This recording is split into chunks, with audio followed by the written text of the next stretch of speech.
Hi అండి. నేను ఝాన్సీని, Adagarla Jhansi's channel నుండి మాట్లాడుతున్నాను. ఈరోజు మనం సేమియా ఉప్మా తయారీ గురించి తెలుసుకుందామండి. ఉప్మా చేస్తున్నాను.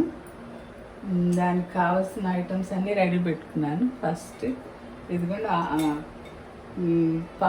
ప్యాన్ వేడెక్కింది, ఆయిల్ వేస్తున్నాను.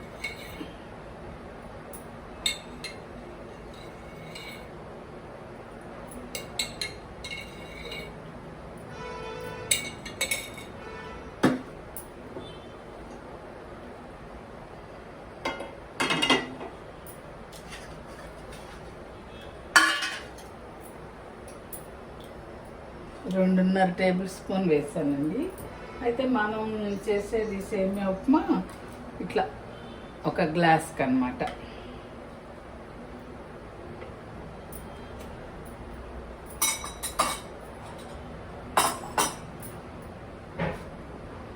దానికి కావలసిన దినుసులు అన్నీ తీసుకోవాలి కదండి. తాలింపు దినుసులు, ఒక్క ఎండుమిరపకాయ కట్ చేస్తాను. ఇది నాకు కొంచెం అలవాటు, ఏ ఉప్మాలో అయినా వేస్తాను.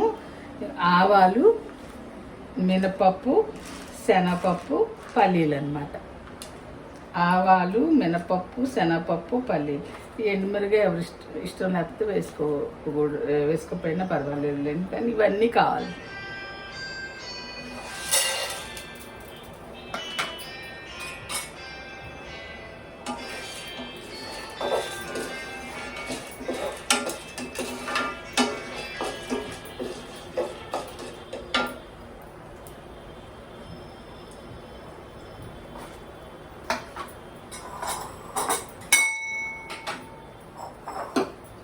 అయితేనండి, దీంట్లో వేసేవేంటో కూడా చూద్దాం మనం.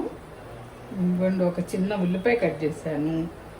ఇంకా 5 పచ్చిమిరపకాయలు ఆ సైజు ఉన్నాయండి. ఒక 5 పచ్చిమిరపకాయలు, కొంచెం పెద్ద 5 పచ్చిమిరపకాయలు కట్ చేశాను. కరివేపాకు, అంత అల్లం ముక్క సన్నగా కట్ చేసుకున్న అల్లం ముక్క. ఇవి ఫ్రెంచ్ బీన్స్ అండి. ఫ్రెంచ్ బీన్స్ సన్నగా కడిగి సన్నగా కట్ చేశాను అనమాట. ఒక 7-8 కట్ చేశాను. ఇవి మనకి పచ్చిమిరపకాయలతో పాటు కలిసిపోతాయి. పెద్దగా తినేటప్పుడు ఏమి ఇబ్బంది అనిపించదని తినేయచ్చు, బాగుంటుంది. ఇప్పుడు ఎలా వేయాలో చూద్దాం.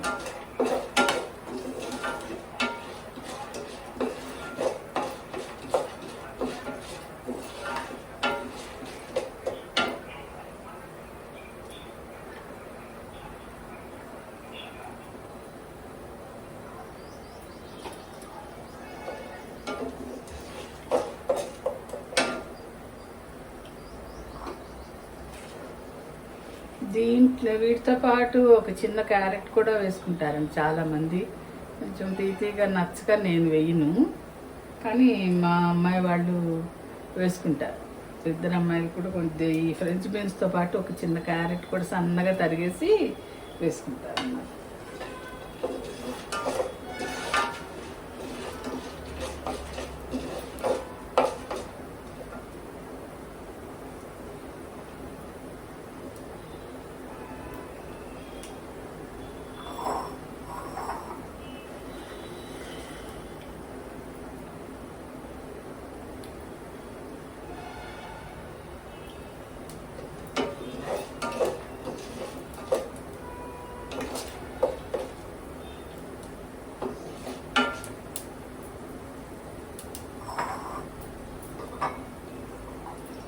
ఆవాలు చిట్పట్లాడుతున్నాయండి. ఇప్పుడు మనం ఫస్ట్ అల్లం ముక్కలు వేసేస్తున్నాం. తర్వాత కరివేపాకు కలుపుకున్నాం. మాడిపోతుంది.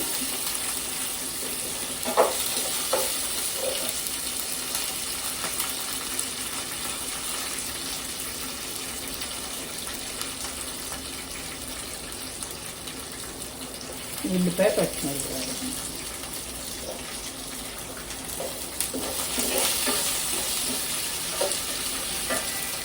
ఫ్రెంచ్ బీన్స్ కూడా వేసుకోవాలండి. ఇవి కూడా బాగా కొంచెం మగ్గాలి.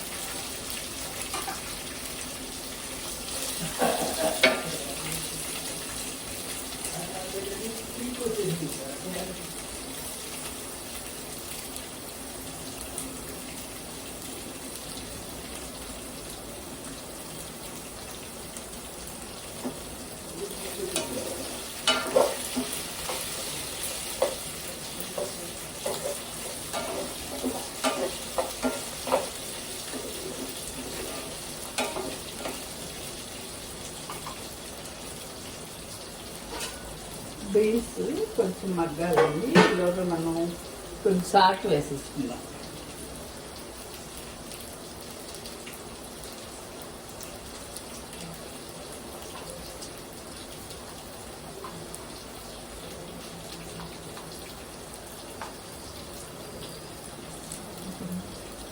ఒక 3 స్పూన్ దాకా వేసాను.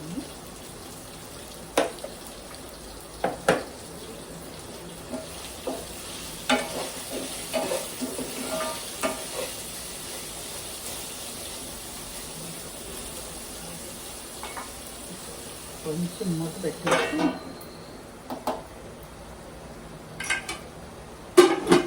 కాస్త మూత పెట్టి మగ్గనిద్దామండి.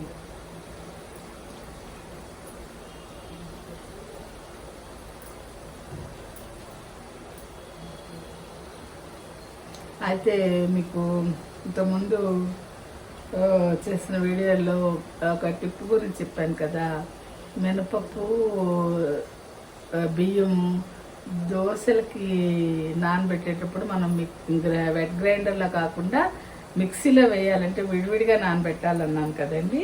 నేను ఇవాళ నాకు దోశల పిండి అవసరమై ఇంకొండి అలాగే నానబెట్టాను. ఇవి విడిగా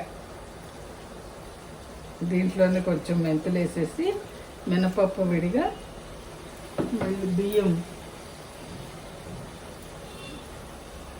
బియ్యం విడిగా, రెండు కలిపి బియ్యం విడిగా నానబెట్టాను. రెండు కలిపి నానబెట్టామంటే మిక్సీలో నలిగినట్టే ఉంటుంది, కానీ అట్టు మాత్రం ఏంటో సాగుతున్నట్టుగా వచ్చి బాగుండదండి అసలు. మనం విడివిడిగా నానబెట్టుకుని గ్రైండ్ చేసుకుంటే మిక్సీకి వేసుకుని కలిపేసుకుంటే అప్పుడు చాలా బాగుంటుంది, అట్టు బాగుంటుంది. ఒకసారి కలుపుదాము.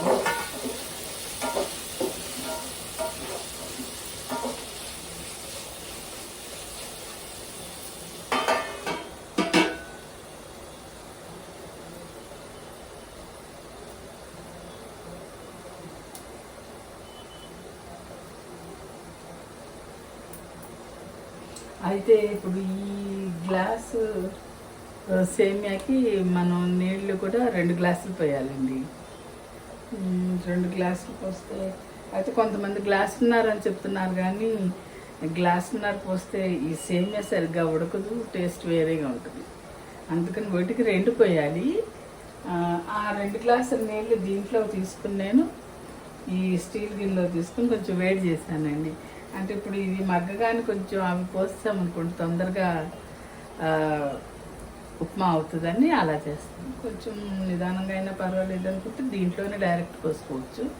నేను పక్కన కొంచెం వేడిగా పెట్టేస్తాను అన్నమాట నీళ్ళు. అయితే గోధుమ రవ్వకైతే మనం ఇట్లా ఉల్లిపాయ పచ్చిమిరకాయలు మగ్గినాక రవ్వ కూడా వేసి వేపుతున్నాం కదండి. సేమియాకి అలా చేయకూడదు.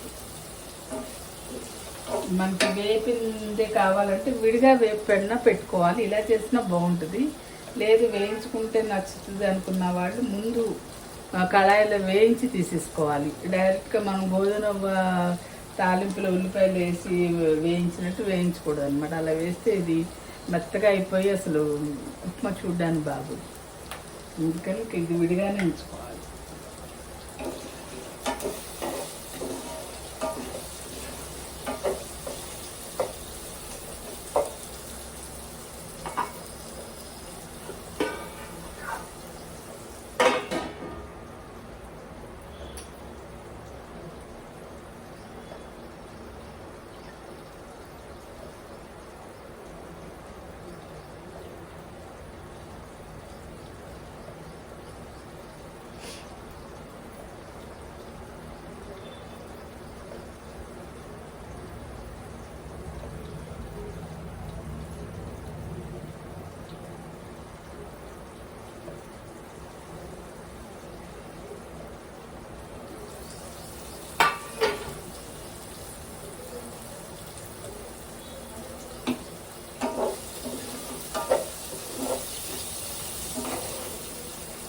ఇదిగోండి ఇలాగా ఉల్లిపాయి కాస్త బీన్స్ కూడా ఉడికిన తర్వాత ఇప్పుడు మనం ఈ నీళ్ళు పోసేద్దాం.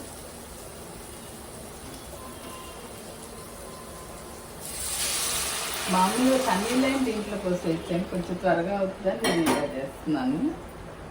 చన్నీళ్ళైనా పోసేసుకోవాలి, కాకపోతే బాగా మరగనివ్వాలి మళ్ళీ.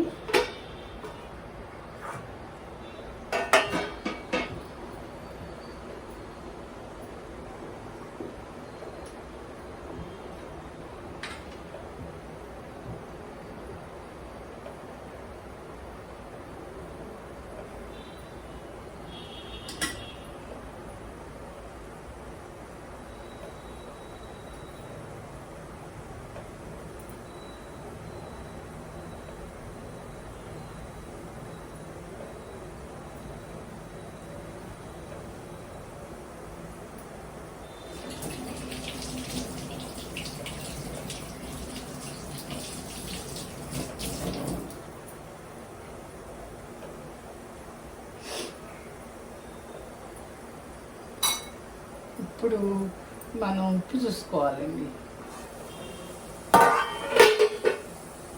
నీళ్ళు మరుగుతున్నాయి కదా, ఇప్పుడు మనం ఉప్పు చూసుకోవాలి. ఏమన్నా తగ్గితే మాత్రం ఇప్పుడే వేసుకోవచ్చు అన్నమాట.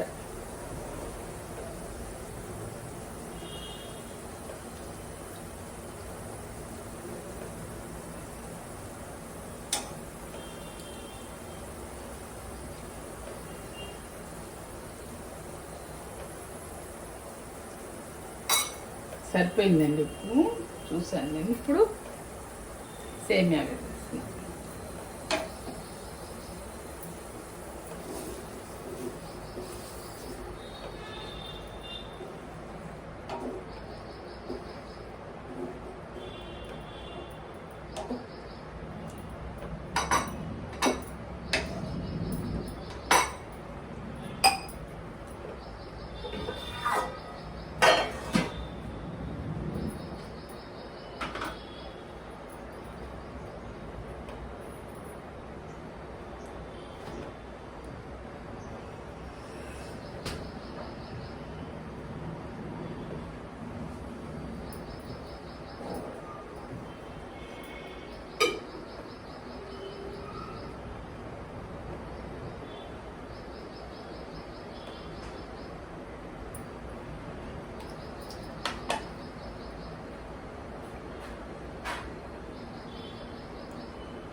రెండు రోజుల క్రితం పుదీనా రైస్ చేశాను కదండి, చాలా బాగా వచ్చింది టేస్ట్. అన్నీ సరిగ్గా సరిపోయినాయి, మనం వేసిన కొలతలతో బాగుంది.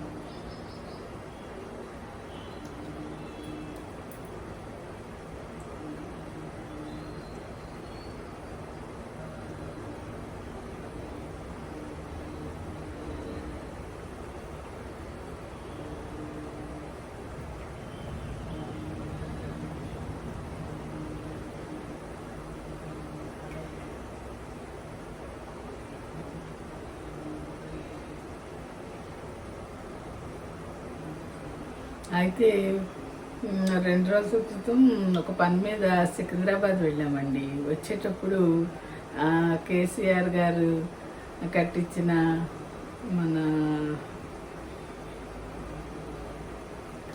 అది సచివాలయం అంటాం కదా, అది చాలా బాగుందండి. అది వీడియో తీసి పెట్టాను, షార్ట్స్లోకి వచ్చింది, చూడండి అందరూ. చూడని వాళ్ళకి అది భలే, అది చాలా అందంగా అనిపించింది. నైట్ టైం వస్తున్నామేమో షూట్ చేస్తే, కార్లో నుండి షూట్ చేశాను. ఆ లైట్స్తో చాలా అందంగా అనిపించింది అనమాట సెక్రటేరియట్. చాలా బాగుంది.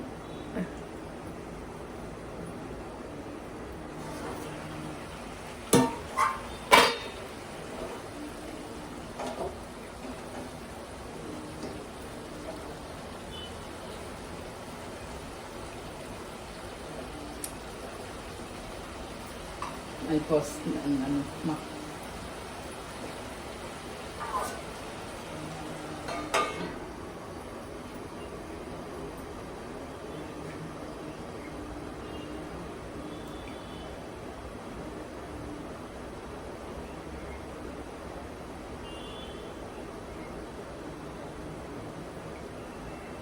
అయితే మనం గోధుమ ఉప్మా కానీ బొంబాయి రవ్వ ఉప్మా కానీ చేసినప్పుడు పూర్తిగా దగ్గరికి అయ్యేట్టుగా చేసేసి కొంతసేపు దాన్ని మళ్ళీ మూత తీసి కలుపుతూ ఉండి కొంచెం డ్రైగా అయ్యేట్టుగా వండుతాం చేసేటప్పుడు.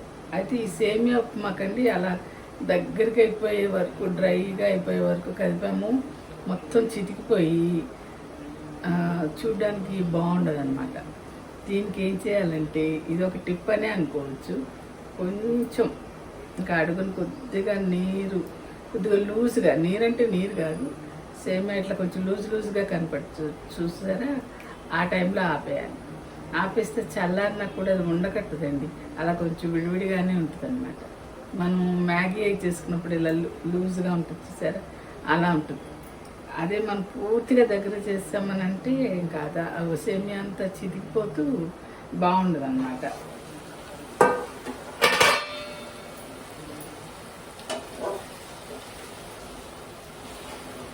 మీరు ఈసారి అలా ట్రై చేయండి. పూర్తిగా దగ్గరికి ఇది అవ్వకుండా అనమాట తీయాలి, ఆపేయాలి స్టవ్, ఆ స్టేజ్లో ఆపేయాలి.